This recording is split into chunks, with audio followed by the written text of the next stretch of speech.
저희 교단에는 SFC라고 하는 신앙운동 학생운동이 있습니다. 이 단체에서 수련회를 해요. 수련회를 하는데 대학생은 전국 대학생 대회 이렇게 해서 매년 모이는데 중고등학생들은 숫자가 많다 보니까 4년입니까? 5년입니까? 4년에 한 번씩입니까? 3년이에요? 옛날 자료는 보니까 5년 단위로 끊어져 있더라고요. 제가 중학교 2학년 때인 것 같습니다. 92년도쯤 되었던 것 같은데요. 이 전국 SFC 수련회에 참석을 했습니다. 그때 수련을 어떻게 했냐면요. 숙소는 어디였을까요? 예, 덕유산이라고 하는 곳에서 했는데 숙소는 텐트. 각 교회에서 가지고 간 텐트.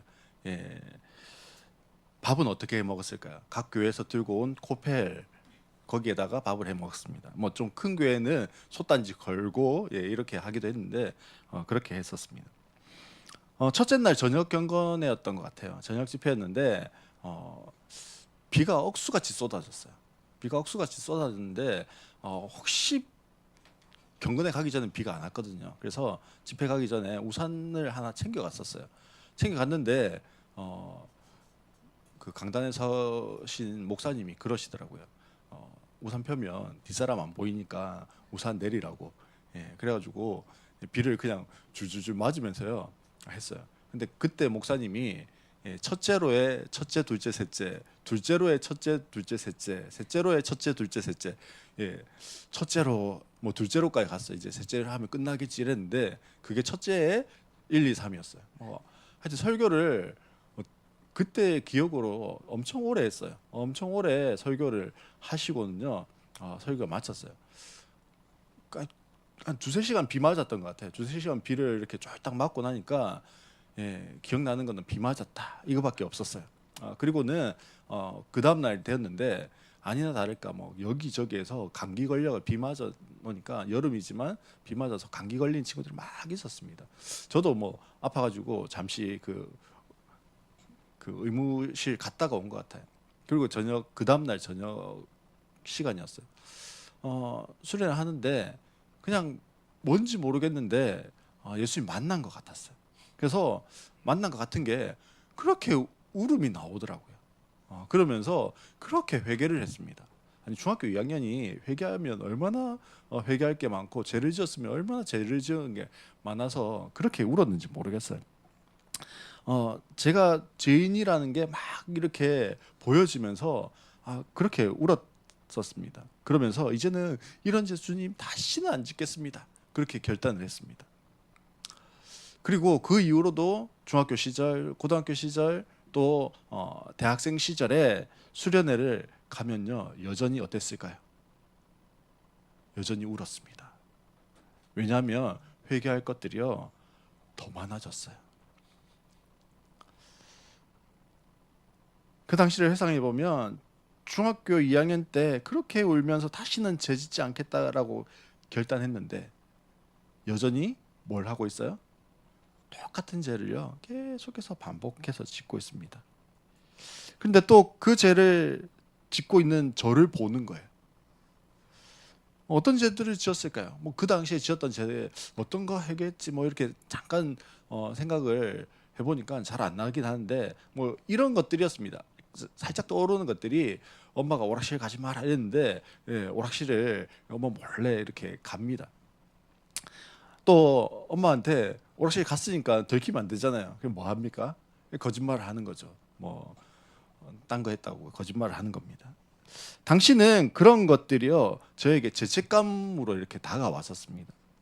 점점 나이가 들면서 내 안에 일어나는요 용서하지 못하는 마음들이 막 생겼어요. 또는 분노하는 마음들을 다스리지 못하는 것들이 제 안에 일어나기 시작했어요. 또 그러면서요 내가 그리스도인인데 용서하지를 못하네. 내 안에 이런 분노가 있네. 막 살기가 등등하네. 이러면서 또 회개를 하는 겁니다. 하지만 수련회 혹은 부흥회 가서 말씀 집회를 통해서 아주 특별한 상황에서 뭐 할까요? 회개하는 거예요. 그리고 결심하고 결단하는 거죠.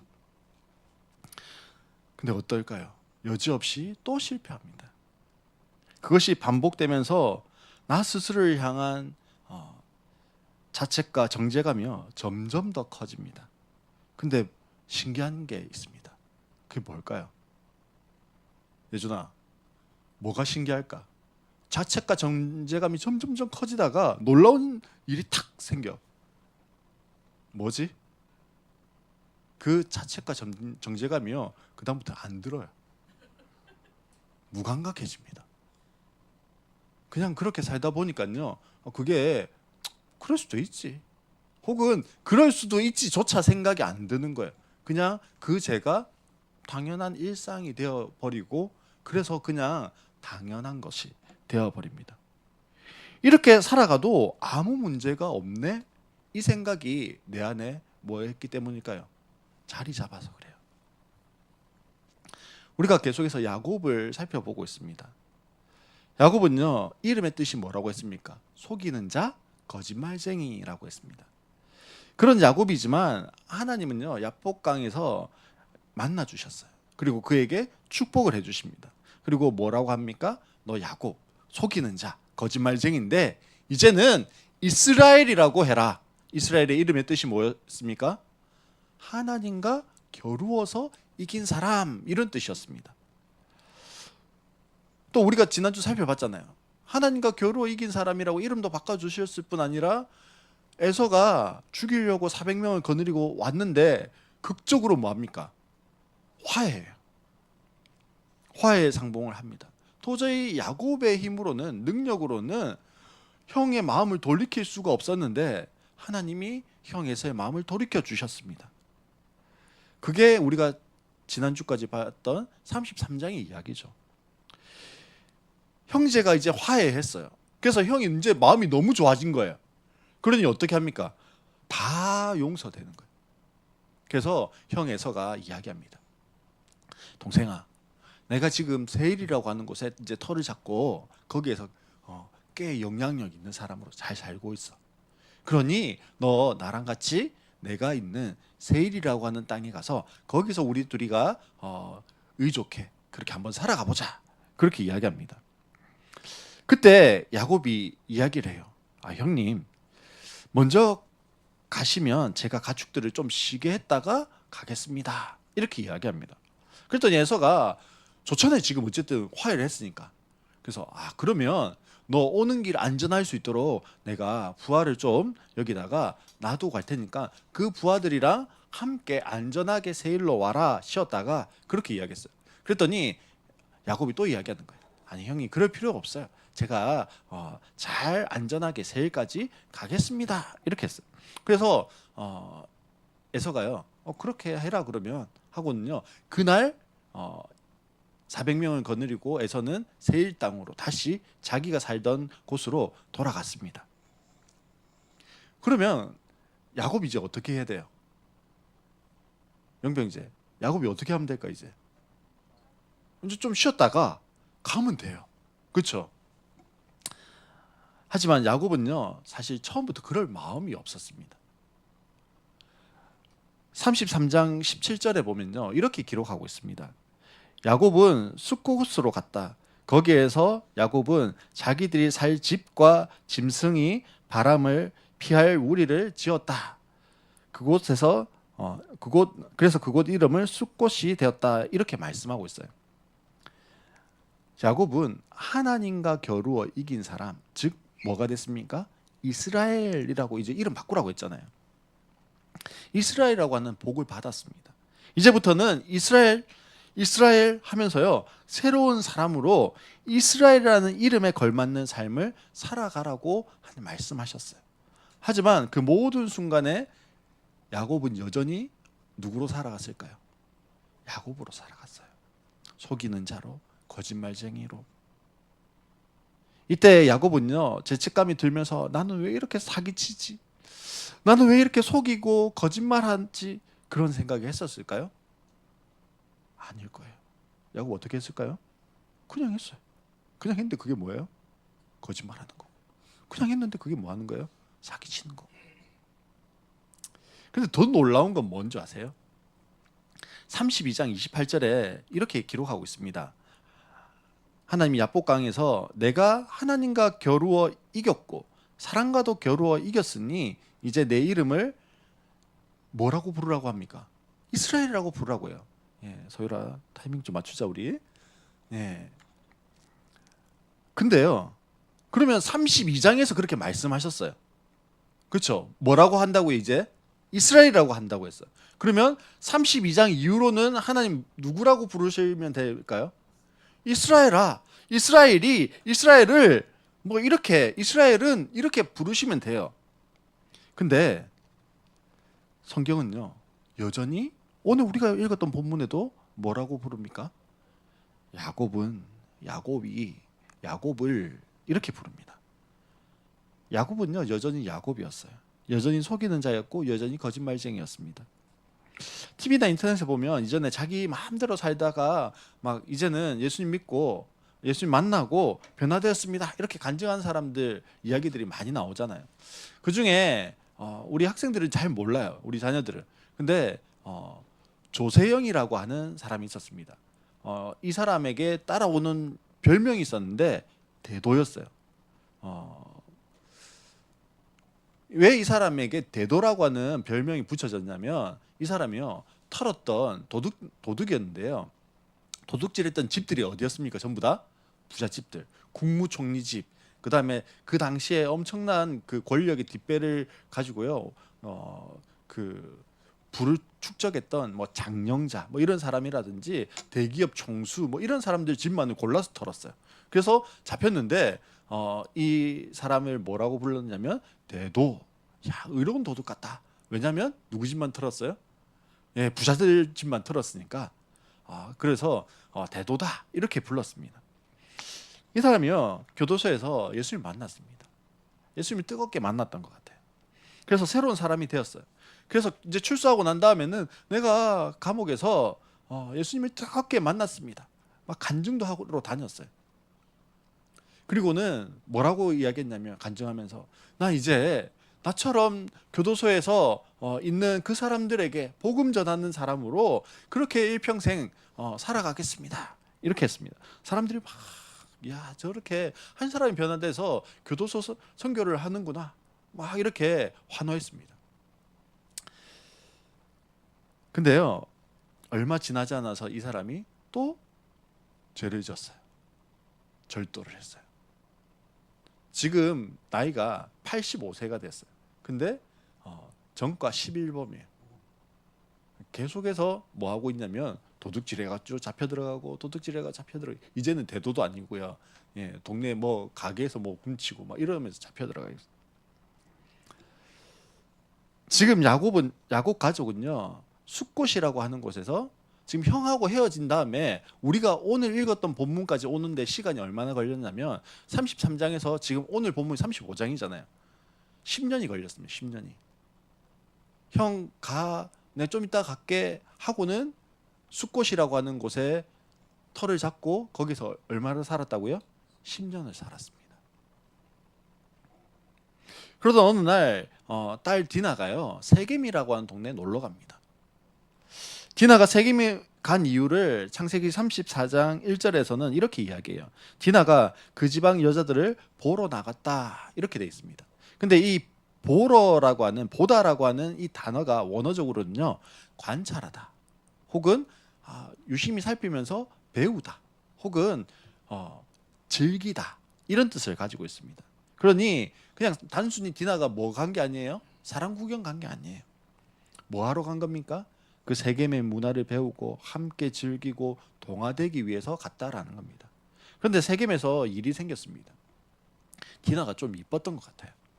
그래서 세겜으로 갔던 야곱의 딸 디나가 그곳 사람에게 강간을 당하는 일이 벌어집니다. 하지만 아버지라고 하면 어떻게 해야 될까요? 그 범인 잡아야 되잖아요. 근데 아무 말도 못합니다. 심지어는 범인이 와가지고 내가 당신 딸을 너무 사랑합니다. 내 아내로 주세요. 뭐 이렇게 이야기합니다. 얼토당토 안 한 이야기가 지금 전개되는 거예요. 무기력한 아버지, 그것을 보고 있는 그 아들들이요 너무 화가 났어요. 그래서 참지 못하고요. 세겜 땅에 있는 모든 남자들 혹은 그 짐승들까지도 수컷은요 다 죽여버렸어요. 아들들의 이런 행동을 보면서요, 내가 못했는데 너희라도 그렇게 해주니 고맙다 이렇게 해야 되잖아요. 근데 야곱이 뭐라고 이야기하냐면 두려워지기 시작했습니다. 그리고 아들들에게 막 이렇게 화를 냅니다. 야곱이 시몬과 레위를 나무랐다. 너희는 나를 오히려 더 어렵게 만든다. 이제 가나안 사람이나 브리스 사람이나 이 땅에 사는 모든 사람이 나를 사귀지도 못할 추한 인간이라고 여길 게 아니냐. 우리는 수가 적으니 그들이 합세해서 나를 치고 나를 죽이면 나와 나의 집안이 다 몰살 당할 수밖에 없지 않느냐. 아니 이게 아빠가 할 이야기는 아니잖아요, 그렇죠? 그렇게 걷잡을 수 없는 두려움에 지금 야곱이 사로잡혀 있습니다. 이게 우리가 읽지 않았던 34장까지의 이야기입니다.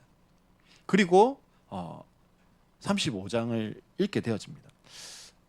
야곱의 이야기, 야곱의 행선지 이런 것들이요 사실 우리 머리에 잘 안 들어와요. 그래서 야곱의 행선지를 지도를 보면 좀 더 이해하기가 쉬울 것 같습니다. 우리 여기 잠시 지도를 한번 볼까요?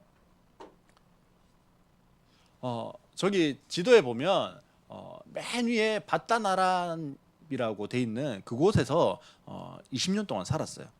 삼촌 라반과 함께. 그러다가 이제 삼촌을 떠나서 오다가 삼촌한테 잡힌 곳이 저기 미스바였습니다. 그래서 이제 거기에서 우리 이제 더 이상 싸우지 말자, 화해하자 하고 내려와서 야복강에서 뭐 합니까? 저 분엘이라고 돼 있는 그곳이 야복강이죠. 그래서 아니 틀어놔 주세요. 거기에서 야복강에서 하나님 만납니다. 그래서 뭐라고 이름을 지읍니까? 이스라엘이라고 하는 이름을 주었습니다.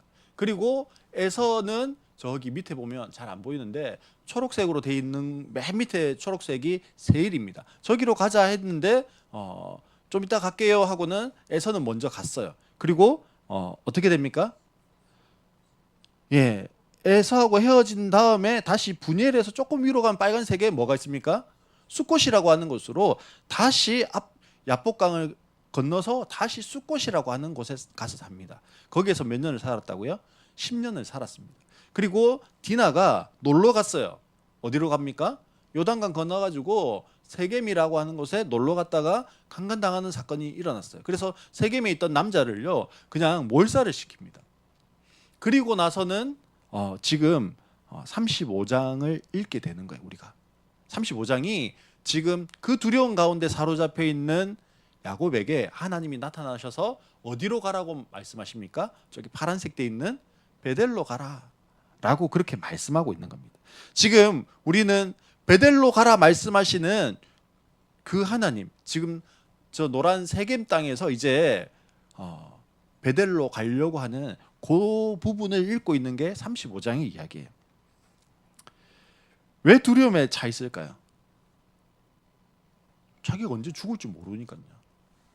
여전히 자기 안에 야곱이 살고 있기 때문에 그렇습니다. 네, 빼주셔도 돼요. 이제 그때 1절에 뭐라고 돼 있냐면 하나님이 말씀하시는데요. 어서 베델로 올라가 거기에서 살아라. 내가 너의 형 에서 앞에서 피해 도망할 때도 너에게 나타난 그 하나님께 제단을 쌓아서 바쳐라 라고 하나님 말씀하셨어요. 지금 하나님이 야곱에게 명령을 하십니다. 첫 번째 뭐 하라고요? 베델로 올라가라. 두 번째 뭐 하라고요? 하나님께 제단을 쌓아서 바쳐라. 이거 한마디로 딱 줄이면 뭘까요? 예배해라. 베델 가서 예배해라. 그 말이죠.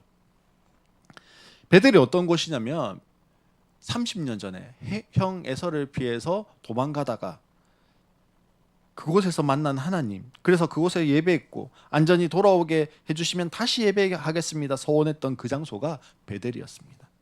하나님께서는 그 베델 올라가서 예배 드려라 이렇게 말씀하고 있어요. 지금 야곱의 상황이 어떻습니까? 세겜과 그 지역에 있는 사람들이 자신을 죽일지도 모른다라고 하는 두려움은 가득 차 있는 상태예요. 실제로 그럴 수도 있습니다. 그런데 하나님께서 베델에서 예배를 드려라 말씀하신 것은요 30년 전에 약속했던 그 말씀을 이루게 하겠다라는 거예요. 그 말은 뭡니까? 네 목숨이 살아 있다 죽었다 걸까요? 예, 살아 있다라는 거죠. 안전히 돌아가야 베델 가서 뭐 할 수 있으니까요. 예배 드릴 수 있으니까. 그러면서 하나님의 명령을 받은 베델로 올라가서 예배 드리라고 하는 그 명령을 받은 야곱이 가족들에게 말을 합니다. 2절에 보면요. 이렇게 돼 있어요. 너희가 가지고 있는 이방 신상들을 다 버려라. 몸을 깨끗이 씻고 옷을 갈아입어라. 하나님 명령을 받은 야곱이 가족들에게 제일 처음 한 말이 뭐라고요? 가지고 있는 이방 신상을 다 버려라. 이게 무슨 의미일까요? 왜 이방 신상, 하나님 베델로 가라 했는데 이방 신상을 다 버리라고 그렇게 말씀하는 걸까요? 숫곳에서 몇 년을 살았다고 했습니까? 10년. 하나님 없는 그곳에서 10년을 살았습니다. 성경에 보면 탕자 이야기가 나오잖아요. 아버지 집을 떠나서 허랑방탕했던 둘째 아들. 아마 야곱이 그랬던 것 같아요. 하나님 없이 탕자처럼 숫곳이라고 하는 그곳에서 허랑방탕하며 세상이 되어서 살아갔던 하나님 상관없는 그 삶을 10년을 살았습니다. 그러니 자신의 상황과 하나님의 명령을 받고 제일 먼저 생각난 게 뭘까요? 내가 너무 많이 죄인이네. 내 안에 회개해야 할 것이 너무 많네. 정리해야 할 것이 너무 많네. 그게 뭡니까? 이방신상이에요. 이방신상을 버리는 겁니다. 하나님과 거리가 있는 삶이라는 것을 알았어요. 그런데요, 하루하루 지나잖아요. 시간이 흘러갑니다. 그동안 이제는 떠나야지. 이제는 베델로 올라가야지. 그런 생각을요, 수없이 했을 거예요, 분명히. 우리가 하나님 떠나 있을 때 혹은 죄를 범한 상황에 있을 때 그것이 죄인 것을 인식하고 그 죄를 벗어버리고 떠나야 하는 거 모를까요? 알잖아요, 사실은. 하지만 그렇게 결단할 때 나를 가로막고 걸리게 하는 것들이 너무 많아요. 그리고 이것을 지금 벗어나서 하나님 말씀하시는 그 상황으로 가야지라고 할 때 따져야 하는 것들이 너무 많잖아요. 단순하게 하나님 말씀하시면 약속이 있으면 베델로 가야지 하면서 갈 수 있는 게 아니라 따져야 되는 게 많고요. 포기해야 되는 게 많고요. 잃어야 되는 게 많아요. 그래서 막상 숫곳을 떠나지 못합니다. 베델로 올라가지 못해요. 우리에게 그 자리를 박차고 일어날 뭐가 없어요? 힘이 없습니다. 그때 야곱의 집에 찾아온 비극이 바로 우리가 읽지 않았던 34장의 이야기라고 했습니다. 디나의 강간 사건입니다. 우리가 이런 일을 만나면 하나님을 오해할 때가 있어요. 내가 숫곳을 떠나지 않아서 이런 일이 일어났나? 내가 베델로 올라가지 않아서 그랬나? 내가 소원한 것을 지키지 않았기 때문에 나에게 이런 어려움이 찾아왔나? 물론 그렇게 인도하시는 경우도요, 없는 건 아닙니다. 가끔 있습니다. 하지만 하나님의 징계가 아니라 세상에서 내가 나를 지키면서 살아가야 하기 때문에 하나님 없이 살아가는 삶의 비참함 때문에 찾아오는 어려움이죠. 하나님이 그 어려움을 밀어 넣은 거 아니에요. 우리가 뭐 한 걸까요? 반대로 그 어려운 가운데로 우리 발로 걸어 들어간 거예요. 하나님이 끄집어내고 싶어 하시는데, 야곱은 이 사건을 통해서 하나님의 개입을 근데 경험해요. 즉 회개를 하게 됩니다. 이방 신상들을 버리고 회개하고 일어나게 되어져요. 우리 안에 이방 신상 같은 것들이 있습니다. 죄들이 있습니다. 회개하고 끊어내야 할 죄들이 있어요. 우리 이번 주에 성경 하루에 한 장씩을 읽읍시다 했는데 얼마나 우리 성도님들 그렇게 해보셨는지 모르겠어요. 사실 하루에 10분 시간을 내어서 10분도 안 걸리죠. 성경을 읽을 여유가 잘 없습니다. 그렇지만요, 나의 즐거움을 위해서 하루 몇 시간씩 드라마와 영화와 릴스와 쇼츠를 볼 수는 있습니다. 하나님보다 더 사랑하면요, 끊어내고 정리해야 되는데요, 그게 잘 안 돼요. 근데 하나님 뭐라고 말씀하십니까? 그리고 회개하기로 결정한 야곱이 어떻게 합니까? 그것들을 상수리 나무 밑에 묻어 버립니다. 우리에게 상수리 나무 밑에 묻어야 할 이방 신상이 무엇일까요? 또 이것이 나를 위한 것, 나의 즐거움을 위한 것이라 생각하면요, 끊지 못하는 우리 안에 중독들이 있어요. 그게 음란일 수도 있고요, 술일 수도 있고, 담배일 수도 있고, 도박일 수도 있고, 게임일 수도 있습니다. 이런 것들이 하나님께 나오는 것을 때때로 막습니다. 때로는 나 자신이 우상이 될 때도 있습니다. 야곱은 그 모든 것을 어떻게 했습니까? 상수리 나무 밑에 묻었습니다. 다시는 돌아보고 찾지 않기 위해서 완전히 결별을 선언했습니다. 그리고 7절에 야곱이 거기에서 제단을 쌓은 뒤에 그가 형을 피하여 떠날 때 베델에서 하나님이 나타나신 것을 생각하고 그곳 이름을 엘 베델이라 하였다라고 말씀합니다. 보십시오. 상수리 나무 밑에 묻고 예배함으로 베델의 하나님을 다시 만났어요. 무슨 말입니까? 회개하고 새 사람이 됐습니다. 예전에 야곱이 아니라 새로운 야곱이 되었어요. 탕자처럼 하나님을 떠나 있던 야곱이 다시금 하나님께 돌아온 야곱이 되어졌습니다. 그리고 나서 우리가 오늘 8절까지 읽었는데요. 8절 우리 다시 한번 볼까요? 8절 한번 보십시오. 8절, 우리 8절을 한번 같이 읽어보도록 하겠습니다. 8절 읽겠습니다.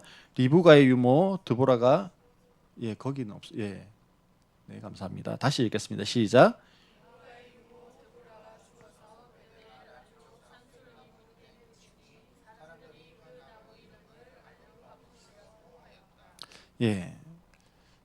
리브가의 유모가 죽었다. 엄마의 유모가 죽은 이야기를 기록하고 있어요. 근데 이 이야기를 지금 하나님 앞에 와서 예배 드렸다. 그래서 9절부터 보면 그래서 하나님이요 복을 주시거든요. 복을 선포해 주세요. 그 이야기 사이에 8절이 끼어 있을 필요가 없어요. 빼도 내용의 흐름이 전혀 이상하지가 않아요. 근데 왜 적혀 있을까요?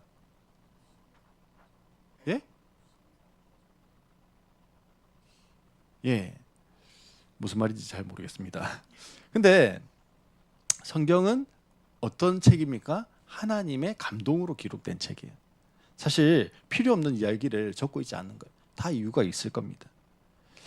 야곱을 사랑했던 어머니, 그 어머니가요, 야곱이 고향에 돌아오기 전에 이미 죽었어요. 돌아가셨습니다. 리브가 어떤 어머니입니까? 혹시 아버지한테 축복받다가 걸리면 내가 다 뒤집어 쓸게. 그렇게 할 만큼 야곱을 사랑했던 엄마였습니다. 근데 이제 그 어머니를 볼 수 없어요. 그리고 누구만 남아 있습니까? 유모 드보라만 남아 있습니다. 그래서 드보라가 리브가의 역할을 했을 겁니다. 근데요, 하나님보다 유모 드보라를 더 의지하게 됩니다. 그래서 하나님의 말씀이 아니라 드보라의 말이 더 앞서는 거예요. 하나님의 위로가 아니라 인간적인 위로가 더 크게 다가옵니다.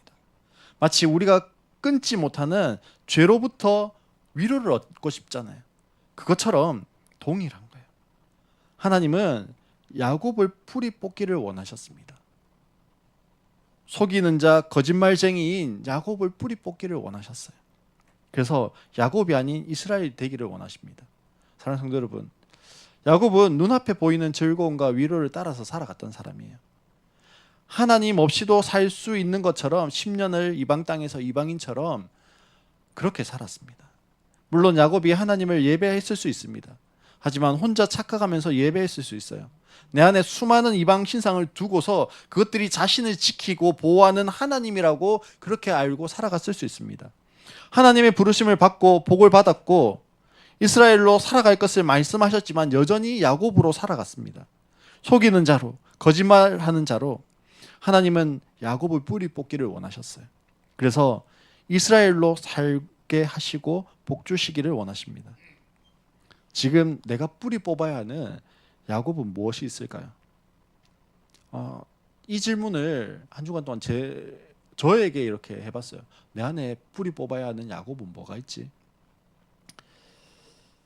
사실 생각이 잘 안 나더라고요. 아니, 사실 더 정확하게 이야기하면 내가 뿌리 뽑고 싶은 그 야곱과 직면하고 싶지 않았던 것 같습니다. 근데 곰곰이 살펴보는데요, 보이기 시작하더라고요. 저에게 뿌리 뽑아야 할 야곱은 제 자존심이더라고요. 사실 제가 자존심이 강한 사람일까요? 아니면 그렇지 않을까요? 아니에요. 저 스스로에게 또 질문해 봤습니다. 별로 그렇진 않아요. 자존심이 강하지 않다고 생각합니다. 근데 더 깊이 들여다봤어요.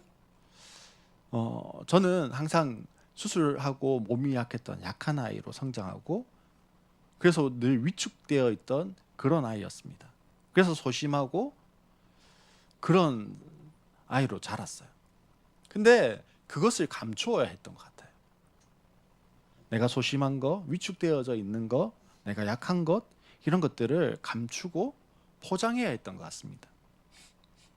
그러기 위해서는 나의 자존심을 내 안에서 견고하게 세워놔야 내가 다른 사람들에게 무시받지 않는다, 혹은 내가 다른 사람들 앞에서 위축되지 않는다, 그런 생각들을 했던 것 같습니다. 개척하고 목회를 하면서 여전히 그것이 견고히 나를 버티게 한다, 이런 생각도 있었던 것 같습니다. 그래서 한 주간 하나님 앞에 기도했어요. 하나님, 제 자존심을 뿌리 뽑아주세요.